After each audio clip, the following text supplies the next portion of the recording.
There are moments in life when you don't need to say a word, and it's your silence that makes others turn around. When a woman realizes you no longer look at her the way you once did, she feels it, not with logic, but with instinct. And that alone can shake something deep inside her. You didn't change to get her attention. You simply stopped giving what was no longer appreciated. And from that moment on, a series of reactions begins, quiet, intense, and sometimes unexpected. In this video, I'll take you through that emotional journey. But more importantly, I'll tell you the story of the man who had the strength to stand still. Stay until the end, because this might just be your story too. 1. She becomes more attentive. The coffee shop mirror. Portland in the spring carries a softness to it. Wet sidewalks glistening under reluctant sunlight, the scent of roasted beans and rain-soaked pavement hanging in the air. That's where Ethan found himself on a quiet Wednesday afternoon, seated at a corner table of a coffee shop that hadn't changed much since he and Julia last came there. The ivy still crept along the window panes, the barista still wore that same nose ring, and the pastries still looked better than they tasted. What had changed was her. She walked in like a memory breaking the surface of a still lake, sudden, rippling, and inescapable. Julia hadn't seen him yet. Her hair was a little shorter now, her coat a little bolder in color, and yet there was something unmistakably familiar in the way she tucked a loose strand behind her ear. When her eyes finally met his, there was that pause, the kind that stretches time, not awkward, not cold, but searching. She smiled, a little longer than politeness required, and Ethan, who once would have jumped at the chance to say something clever, simply nodded and returned to his book. That's when it began. Over the next few days, she began showing up in places she never used to be. The dog park, the Sunday farmers market, the same yoga class at the rec center downtown. At first, Ethan thought it coincidence, but Julia had never cared much for kale or downward dogs. She cared now. She started sending him small messages, sometimes words, sometimes glances, a comment on an old photo he barely remembered posting, a message about a song he once shared 2 years ago. "This made me think of you again." Her voice had a softness to it now, not the icy confidence she once used as armor, but something else, something questioning.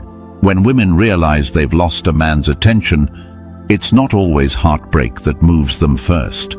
Sometimes it's surprise, a subtle shock to the system, because they never thought you'd stop orbiting around them. You were the constant, the reliable light, and now you've gone still, and in that stillness, a mirror appears. Julia wasn't reaching out because she missed Ethan exactly. She was reaching out because she missed being missed.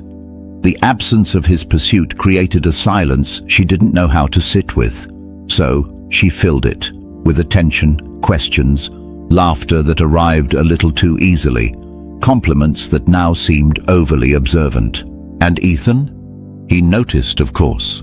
Not out of pride, but out of memory. He remembered the version of himself that once tried to be enough for her, and he also remembered the quiet freedom that arrived the moment he stopped. Her attentiveness wasn't manipulation, it was instinct, a response to losing something she thought was hers to keep. And that's the part people rarely say out loud. Sometimes, when you stop chasing someone, they don't come back because they want to stay. They come back to see if they still could. And in that moment when she reaches, and you don't reach back, that's when she realizes you've truly moved on. 2. She tests your resolve. The cold snap. The first snow came early that year in Denver, mid-November, when the leaves hadn't quite finished their descent and the air still smelled faintly of cinnamon and warm asphalt. It dusted the streets with a thin veil of white and coated the mountaintops like powdered sugar on a forgotten cake. But what chilled Ethan more than the weather was Lisa. She'd gone quiet. No calls, no good morning texts, no clever little voice notes she used to send on her lunch break. Just silence. At first he told himself she was busy, that life had a rhythm of its own, unpredictable like Colorado skies. But then came the story, her in a sleek black coat, holding a glass of red, standing beside a man with a jawline sharp enough to cut through excuses. No tags, no captions, just enough ambiguity to make sure he saw it, and wondered. But Ethan didn't flinch, didn't text, didn't ask, because somewhere deep inside him, he knew this wasn't about happiness, it was about reaction. You see, when a woman senses you've withdrawn your interest, something primal stirs. It's not always about love. Sometimes it's about position, placement, the subtle tension of knowing she's no longer the center of your orbit, that she's been eclipsed. So she tests you. She withholds warmth, then throws a spark. She lets silence sit too long, then sends a laugh emoji at midnight. She mentions an ex, not out of nostalgia, but calculation.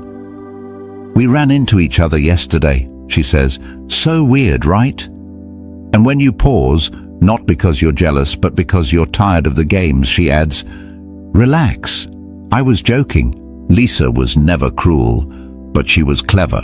And clever women know how to press on soft spots just hard enough to make you question yourself. But Ethan had changed. He didn't lean forward anymore.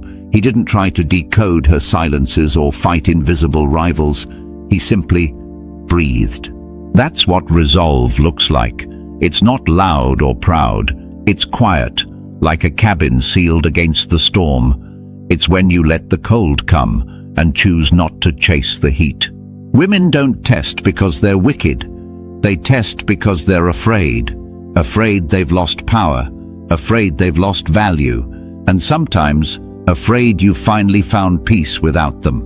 And when you meet those tests with calm, with patience, with the certainty that your worth is not dependent on their attention, something shifts. Lisa posted fewer stories after that. Her silence became less pointed, and though she never said it aloud, she knew. The man she once tried to rattle had learned how to be still. Because some women will flirt with chaos just to see if you'll break. But a man who doesn't break, that's the one they remember.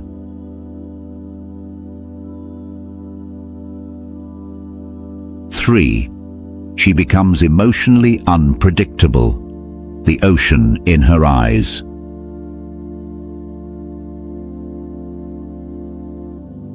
There's a rhythm to the ocean in Santa Monica. One moment it crashes with restless fury, throwing salt and spray into the sky. The next, it sighs into stillness, its waves folding back like whispers in a lover's ear. To the untrained eye, it's just water, but to those who've stood there long enough, they know it's emotion, and like some women, it changes with the moon.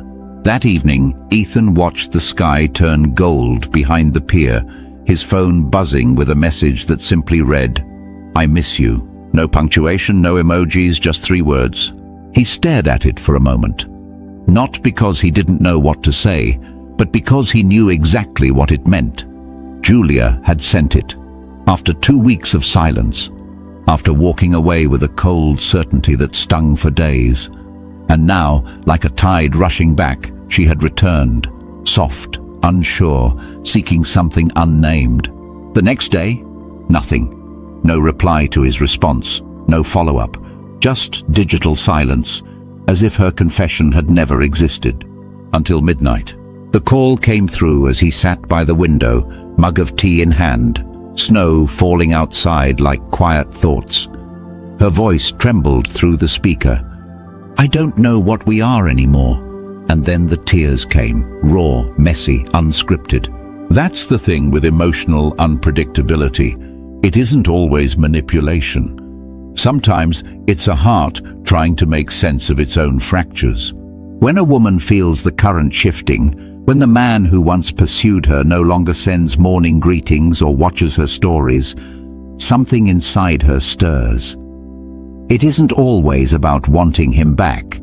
It's about not knowing who she is without his attention, and that loss of identity, that disorientation, it creates turbulence. One day she's warm, playful, nostalgic, almost tender. The next, she's distant, sharp, dismissive, detached. And then, without warning, she's vulnerable again, a hurricane of confession and contradiction. Ethan had once drowned in those tides. He'd tried to decipher every mood, soften every spike in her tone, be the safe harbor she never asked for. But now, he simply listened, held space, said little, felt much. Because sometimes the most loving thing you can do is not get swept away. Let her ride the waves, let her storm, let her call at midnight and fall asleep on the line. But you remain the lighthouse, steady, present, unmoved. That doesn't mean you let her walk all over you. It means you no longer make her chaos your compass. Because a man who anchors himself in peace will always outlast a love that doesn't know its own depth. And in time she'll either find her calm or drift with the tide. But you'll still be standing. 4. She tries to reignite your interest. The red dress effect. There's something about New York after dark that makes everything feel more deliberate. The lights sharper, the music louder, the air charged with a kind of expectation, like the city is waiting for something to unfold. It was on a rooftop in Manhattan, 5 floors above a jazz bar that smelled like oak barrels and old perfume, where Ethan saw her again. Julia. She arrived just after 10, when the sky was the color of navy silk and the buildings glittered like cut diamonds. Her hair curled just enough to look effortless, her lipstick a daring crimson, and her dress, God, that red dress, fit like it remembered every contour of who she used to be with him. He noticed the way she moved through the crowd, not in search of fun, but in search of being seen by him. She stopped just short of his table, smiled with that old glimmer and said, "Remember that rainy afternoon in Central Park? You made me dance in the middle of the path like a fool." Her voice was soft, tinged with mischief, but her eyes were working harder than her words. He remembered, of course, the way she'd rolled her eyes, laughing, the way her umbrella flipped in the wind, the kiss that followed. It had been a perfect mess. And for a moment, standing in the wind of memory, it almost felt easy to reach for it again. But Ethan had changed. Once, he would have abandoned dinner plans, hailed a cab, and followed wherever her fire led. He'd confused passion with importance, longing with love. But now he sipped his whiskey, looked her in the eye, and said simply, "Yeah, that was a good day." No invitation, no rekindled spark. Because sometimes women don't come back for the man.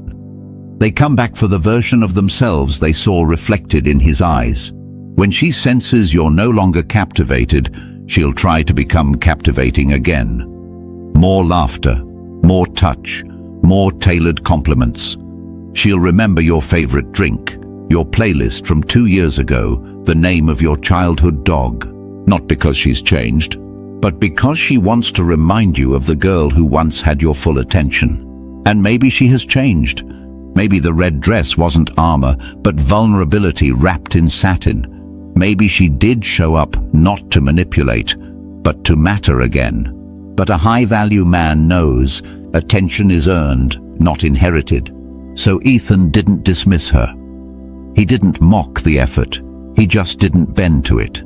He let her perform her nostalgia. And when the music shifted, he rose, nodded gently, and left.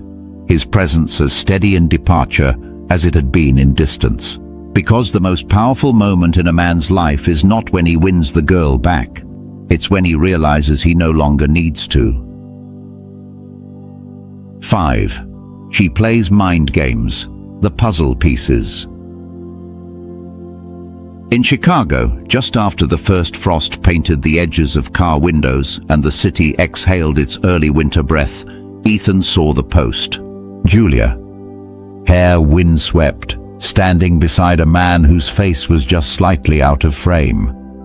No tag, no context, just her smile, half caught between mischief and mystery, and a caption that read, "Some people make the cold feel warmer." He didn't like the photo, didn't comment, didn't ask. But at 2:13 a.m., his phone buzzed with a song, an old track they used to play in the car during long drives through Indiana, a haunting melody about lost chances and what could have been. No message, just the link. And then silence, until the next night. Anh không còn quan tâm nữa đúng không? It wasn't a question. It was bait, and she knew exactly how to drop it. Not because she was cruel, but because she was clever. And clever women often know how to blur the lines between longing and leverage. Mind games don't always look like manipulation. Sometimes they wear the face of nostalgia, of coincidence, of vulnerability delivered with just enough pause to make you wonder. Julia didn't want clarity. She wanted confusion. She wanted Ethan to feel the ground shift beneath him again, to second-guess his peace, to come closer, not because she reached, but because he couldn't stand the fog. But Ethan had learned something in the months since they parted. You don't play chess with someone who hides the board. And you don't decode a message meant to trap you in a loop. He didn't reply. Not because he was angry, but because he finally understood silence can be louder than any response. Mind games are about control. They aren't rooted in love. They're born of fear. Fear of being forgotten. Fear of losing the upper hand.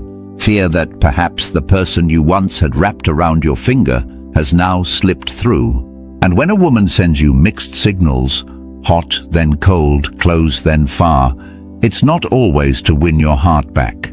Sometimes it's just to remind herself she still can. Ethan's strength didn't come from ignoring her. It came from refusing to be moved by uncertainty.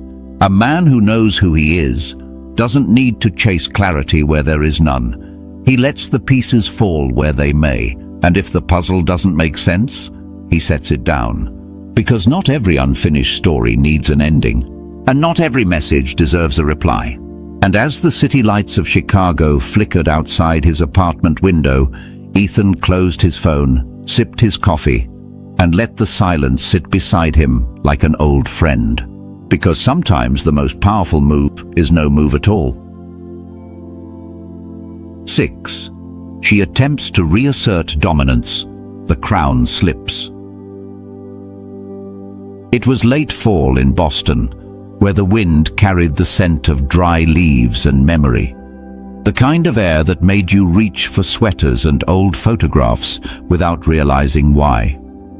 Ethan sat on the park bench near Commonwealth Avenue, watching a golden retriever chase nothing in particular when his phone vibrated again.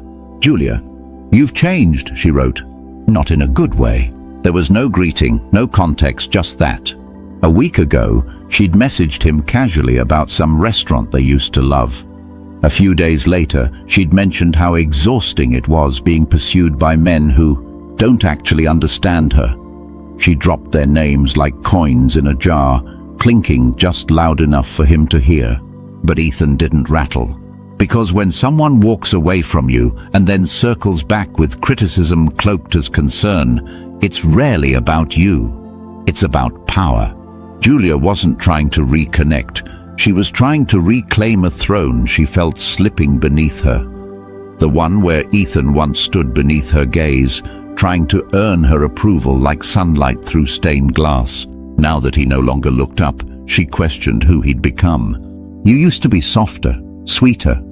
You didn't used to be this cold." But the truth is, he hadn't grown colder. He'd grown clearer. There's a difference between being open and being unguarded. And when a woman who once held all the cards begins to feel the shift, she'll often try to tip the table, not out of malice, but because the balance that once served her no longer bends the way it used to. She might highlight her options, hoping you'll feel the sting of what you've lost. She might belittle your growth, making it sound like betrayal. She might weaponize nostalgia, telling you who you used to be as if it were a compliment dipped in doubt. But Ethan didn't need to defend who he had become. He knew that real power never shouts. It whispers through presence, through calm, through the kind of dignity that doesn't seek to correct every accusation. Julia wasn't asking for clarity. She was asking for submission. And for the first time in their long, tangled story, he didn't offer it. He responded only with, "Sometimes change is what saves us." And then he set the phone down, breathed in the November air, and watched the retriever tumble into a pile of leaves, happy simply to exist. Because when someone tries to make you feel smaller so they can feel taller again, the most powerful thing you can do is stand exactly where you are, unshaken, unapologetic, and utterly free.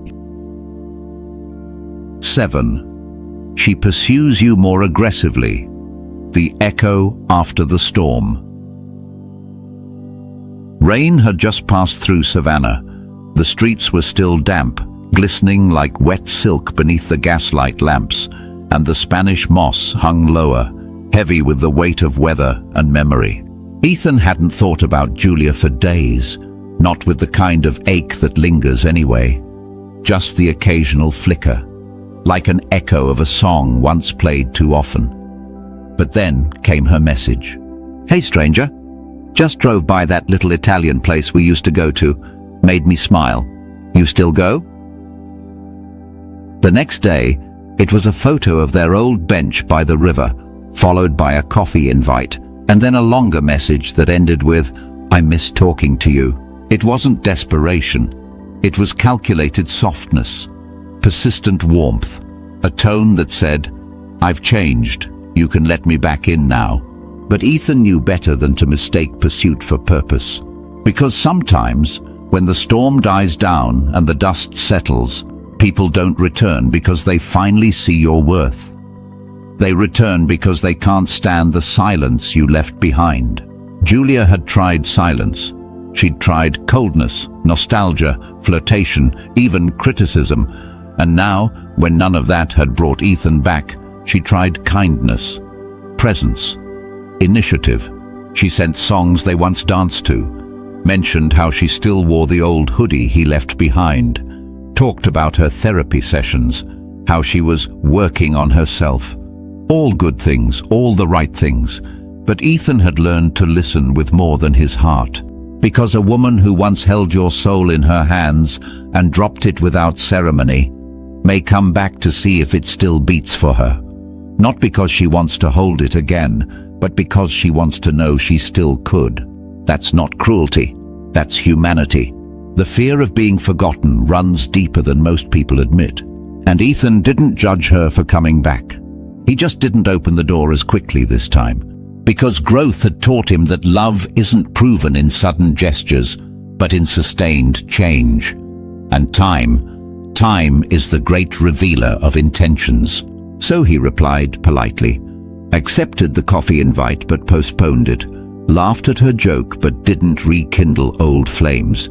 He let her show him, not tell him. Because a man who's found his peace doesn't trade it easily, not for attention, not for memories, not even for the comfort of what once was. And when she realized he wasn't resisting her out of pride, but out of clarity, that's when the pursuit lost its game. Because the echo after the storm isn't always an invitation. Sometimes it's just the wind reminding you you survived it. Conclusion: the man who stood still. It's not always the thunder that changes a woman's heart. Sometimes it's the silence. When a woman realizes the man she once knew, once predictable, once eager, has become something quieter, firmer, more rooted. The tide inside her shifts, not always out of love, sometimes out of curiosity, sometimes fear, sometimes regret. But here's what matters most: not her reaction, not her return, not even her reasons. What matters is the man who stood still, the man who didn't chase, didn't lash out, didn't crumble at the sound of her absence or bend beneath her return. He simply stayed, anchored in truth, in peace, in the soft power of knowing who he is, without needing to be chosen to feel valuable. And that's the rarest kind of strength. Not the man who wins her back, but the man who doesn't need to, because he's already won something far greater: his own stillness, his own center, his own quiet, unwavering self. And in a world that shouts, distracts, and pulls in every direction, that kind of man doesn't just survive love, he transcends it.